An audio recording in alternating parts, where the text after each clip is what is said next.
आज आपको मैं बताऊंगा कि कैसे सिर्फ चंद मिनटों में आप बहरीन का वीज़ा घर बैठ के अप्लाई कर सकते हैं और सिर्फ 2 वर्किंग डेज़ के अंदर सिर्फ दो दिन के जो कि वर्किंग डेज़ है उसके अंदर आपका वीज़ा आपके हाथ में होगा। बिस्मिल्लाहिर्रहमानिर्रहीम।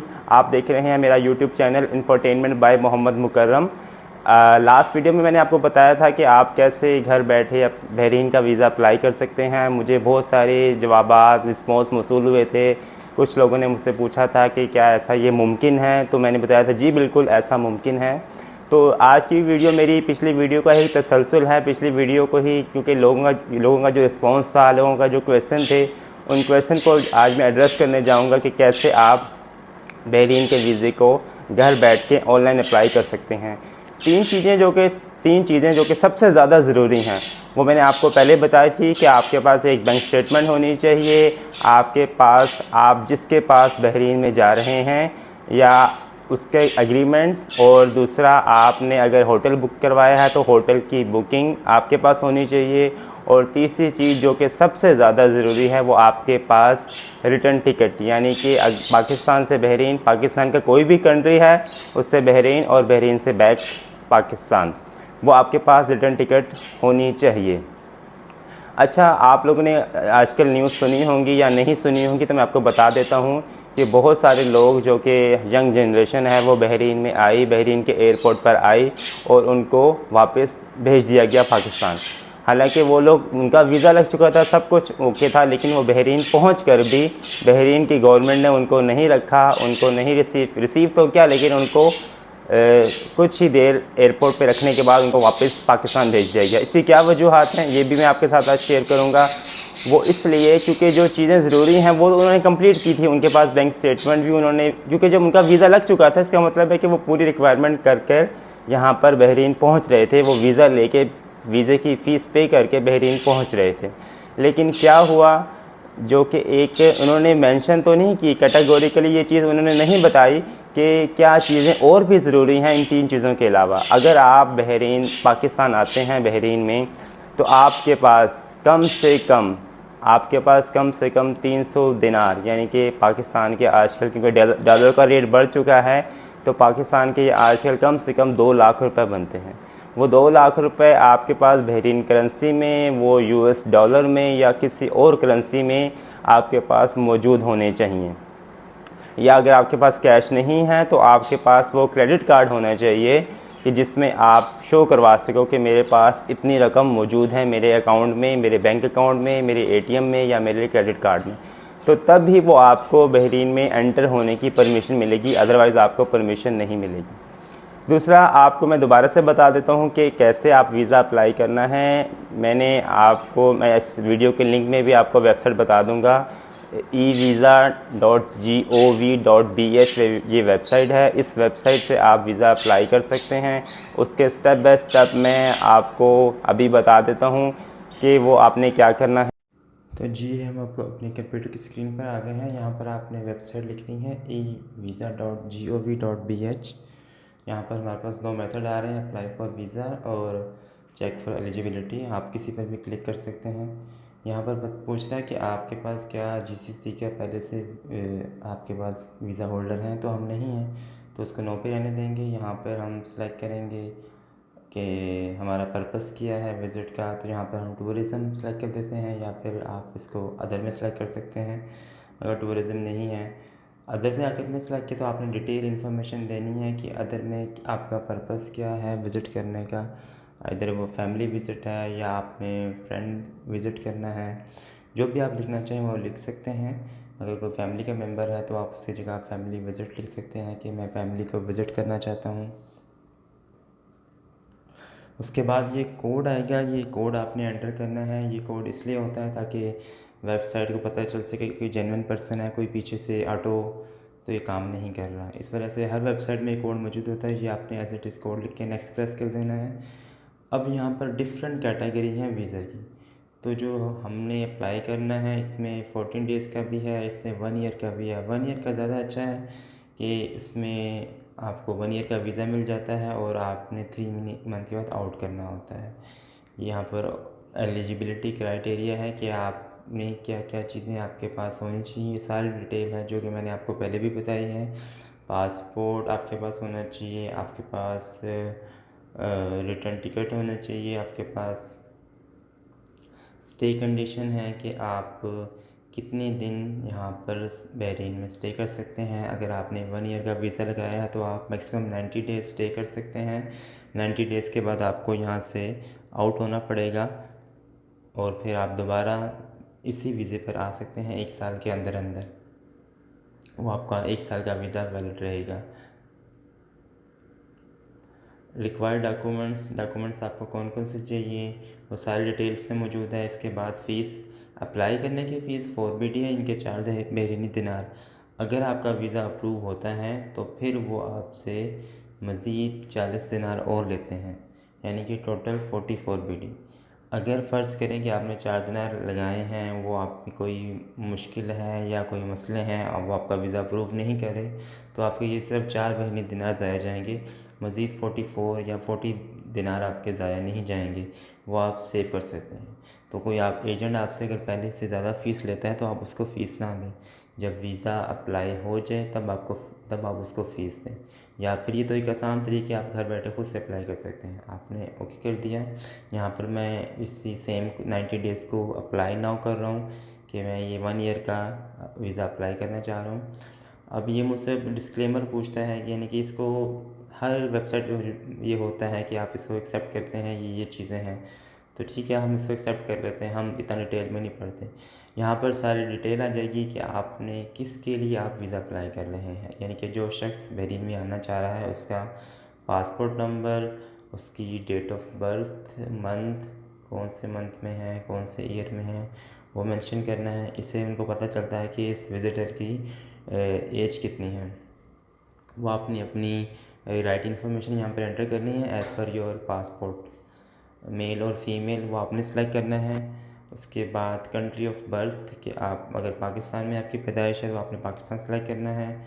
पासपोर्ट इशू डेट कि आपका जो पासपोर्ट है वो किस डेट को इशू हुआ है, वो डेट, मंथ और ईयर आपने सेलेक्ट करना है। इसी तरह उसके बाद आपने अगर इसका ईयर मंथ सेलेक्ट कर लिया है, इसके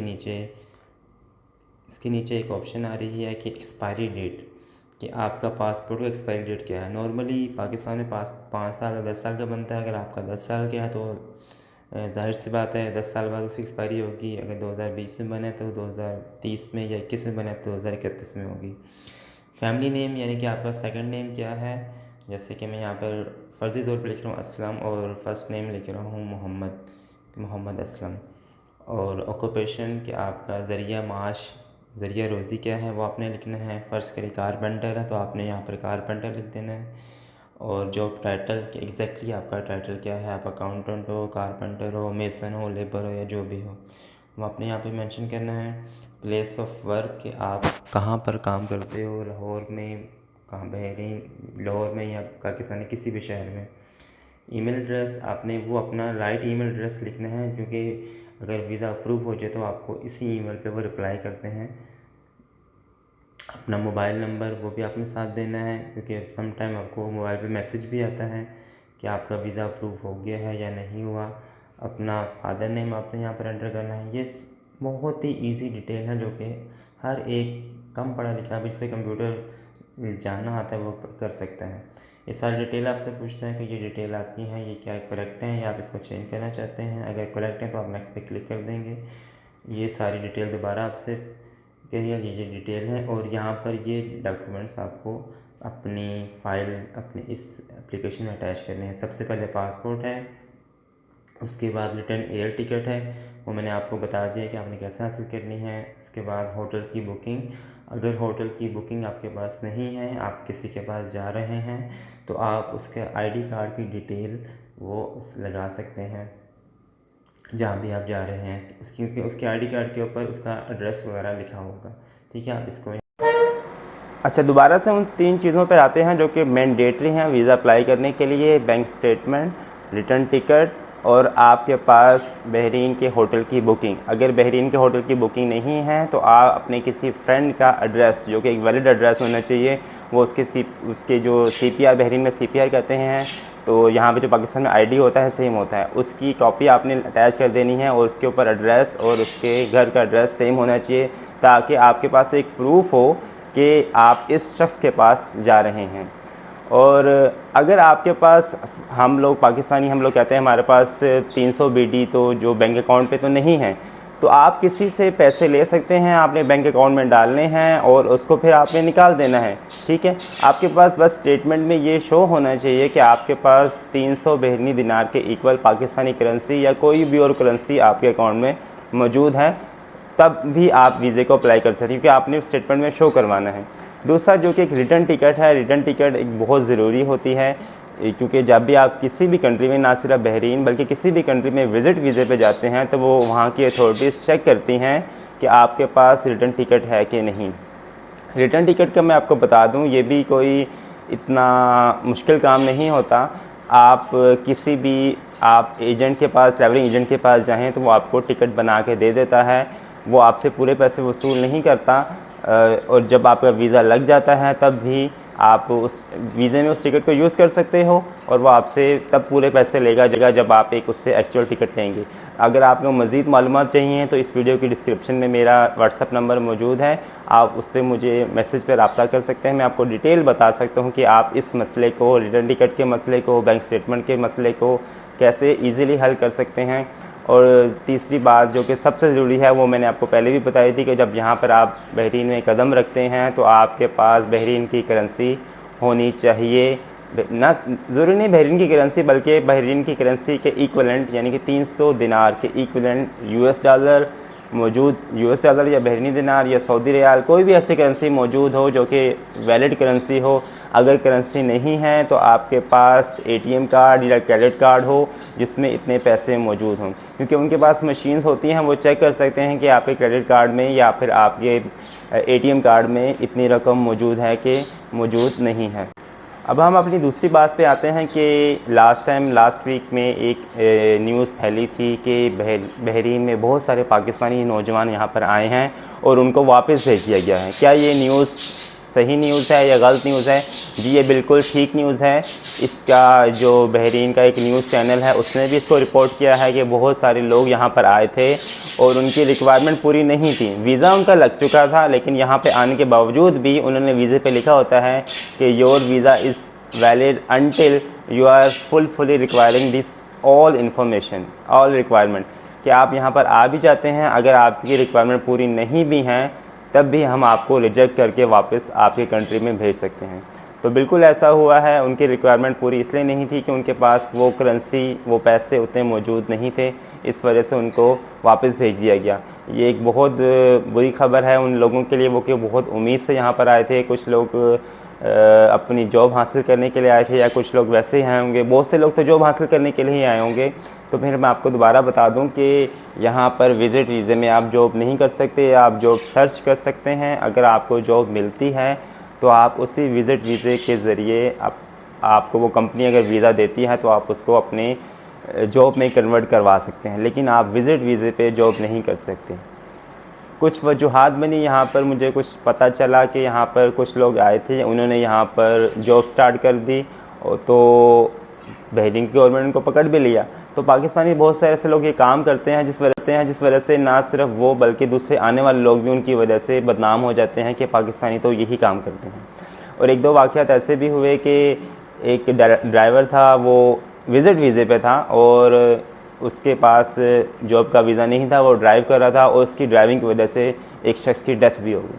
तो कुछ ऐसे बहुत सारे वाक़यात हुए जिसकी वजह से उन्होंने अब बहुत ही स्ट्रिक्ट एक्शन लेना शुरू कर दिए हैं कि कम से कम जो है वो ये हादसात, ये वाक़यात ना हों, जिस वजह से वो ना सिर्फ अपने मुल्क के रहने वाले लोगों को बल्कि बहुत सारे लोगों को भी इन चीज़ों से बचा सकें।